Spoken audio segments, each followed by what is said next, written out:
Bab 2637. Giok Hitam Dewa. Melihat orang yang memunggunginya, mengenakan jubah brokat, dan punggung agak gemuk, ekspresi Erik Kin agak aneh. Kebetulan sekali, dia bertemu orang ini lagi di sini. Tuan, apakah kamu bertemu seorang kenalan? Pelayan tersenyum bijaksana.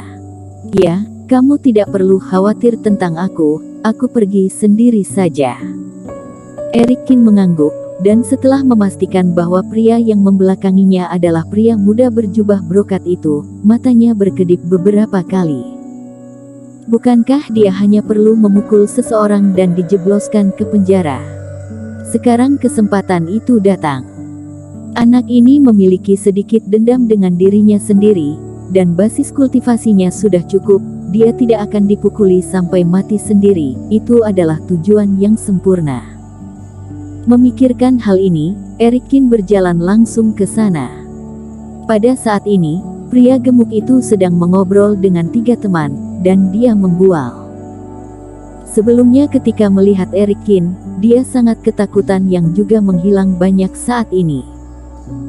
Saat sedang bangganya, tiba-tiba pria gendut itu merasakan tangan yang menepuk pundaknya dari belakang. Siapa? Jangan membuat masalah. Pria gemuk itu mengerutkan kening dan menoleh. Alhasil, sekilas pria gendut itu nyaris terbang keluar dari fase keilahiannya dan mimpi buruk sebelumnya terulang kembali. Kamu. Pria gemuk itu menunjuk ke Erik Kin. Kenapa dia sangat sial? Menemukannya di lantai 3 paviliun Jubao sebelumnya, tetapi kali ini di lantai 3 restoran siangnya. Dan ada beberapa jam di antaranya. Kenapa? Kamu sudah tidak mengenaliku. Erik Kin tersenyum tipis, menarik kursi di sebelah tuan muda itu, dan langsung duduk. Tuan Ji, siapa ini? 3 orang lainnya memandang Erik Kin dengan curiga. Ahem, itu teman baik yang kukenal baru-baru ini. Kawan, kita berdua memiliki sesuatu yang penting untuk didiskusikan. Besok lagi baru berkumpul dengan kalian. Pria gemuk itu batuk ringan dan berkata tanpa daya. Ketiga temannya juga orang-orang dengan sadar diri. Mereka semua tersenyum dan bangkit dan pergi. Pada saat ini, di meja besar ini, hanya ada 2 orang, Erik Kin dan tuan muda itu. Teman seiman, kamu tahu kenapa aku menemukanmu? Erik Kin mencibir, saling menatap dengan provokatif. Karena dia bermaksud untuk mengubah hal-hal secara logis menjadi berlebihan, kemudian ditangkap, tentu saja dia harus bertindak pada tahap awal akting.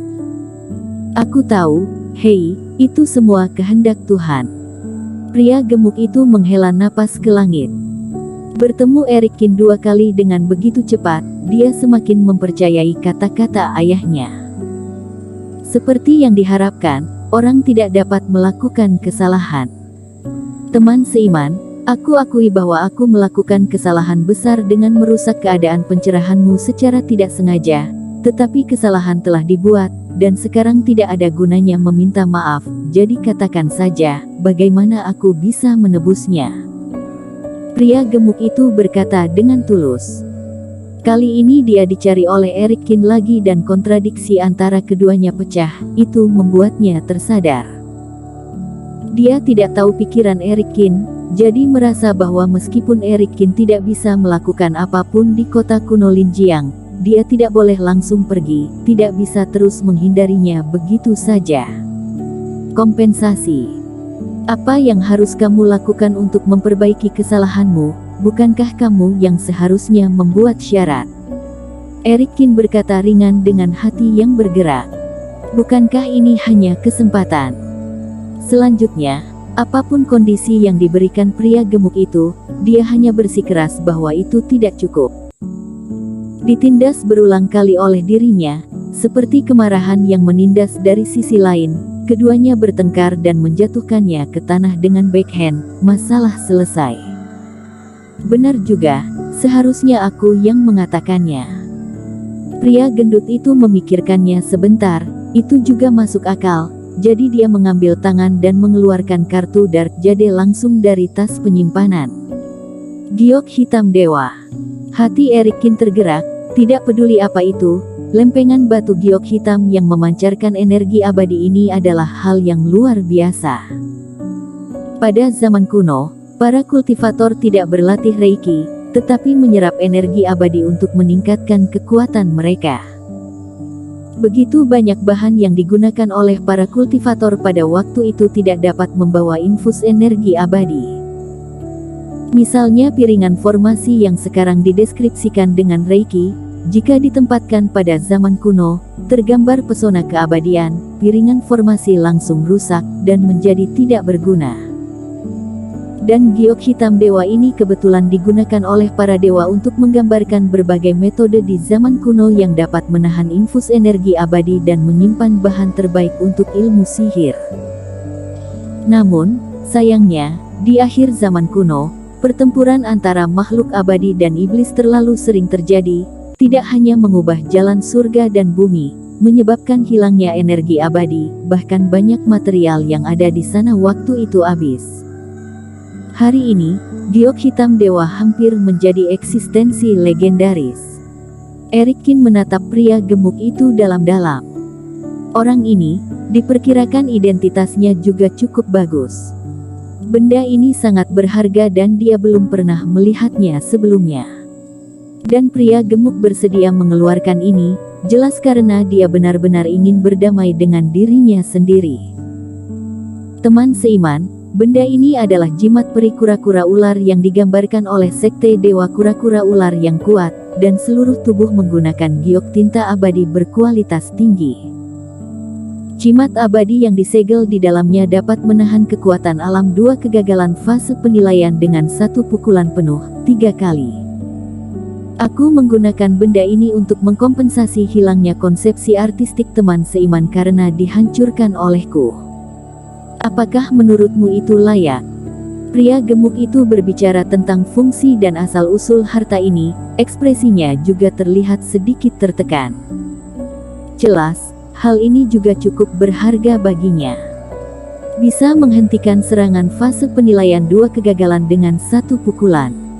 Bahkan bisa digunakan 3 kali. Erik Kin mengangkat alisnya sedikit, juga sedikit terkejut. Dari giok hitam dewa, dia melihat bahwa orang ini telah mengeluarkan hal yang baik, tetapi dia tidak berharap itu menjadi begitu baik. Perlu diketahui bahwa dia baru memasuki tahap awal fase penilaian, walaupun sudah berlatih berbagai cara. Kalau kultivator kekuatan 1 penurunan akan menyerang dengan sekuat tenaga, Erik Kin tetap harus berkonsentrasi menghadapinya. Pembangkit kekuatan 2 kegagalan karena kesenjangan yang sangat besar di ranah, tidak ada kemungkinan untuk menghadapi konfrontasi langsung kecuali melarikan diri. Tetapi rune peri kuno yang diberikan oleh orang ini bahkan dapat memblokir serangan orang kuat semacam ini berkali-kali. Energi abadi yang terkandung di dalamnya, termasuk sastra jimat yang digambarkan, sudah pasti bukan barang biasa. Tidak cukup. Selain itu, barang jelek seperti ini, mau membohongi siapa? Meski sedikit terkejut, Erik Kin tetap tenang dan berbicara dengan dingin. Kartu giok hitam dewa tidak buruk, tapi dia di sini untuk memprovokasi lawan. Apakah ini tidak cukup? Pria gemuk itu terkejut, mulutnya berkedut. Kartu hitam giok, hal yang menyelamatkan jiwa yang bagus, bagaimana bisa jelek? Tidak mungkin pihak lain tidak mengetahui barangnya, maka hanya ada satu kemungkinan. Hal ini tidak cukup untuk membuat pihak lain tenang. Kemudian dia menyentuh dagunya, seolah berpikir. Teman seiman benar. 1 giok hitam dewa memang kalah dengan kekuatan keberuntungan dalam keadaan tanpa diri. Pria gemuk itu menghela napas, dan kali ini dia mengusap telapak tangannya di atas meja, meninggalkan 5 kartu hitam dewa. 1 tidak cukup, 5 sudah bisa, kan? Ini adalah 5 giok kura-kura ular sekte dewa. Teman seiman, hanya ada begitu banyak hal baik dalam diriku. Pada saat ini, Erik Kin sangat terdiam sehingga dia tidak tahu harus berkata apa. Apakah orang ini tidak tahu pentingnya harta ini? Bersambung.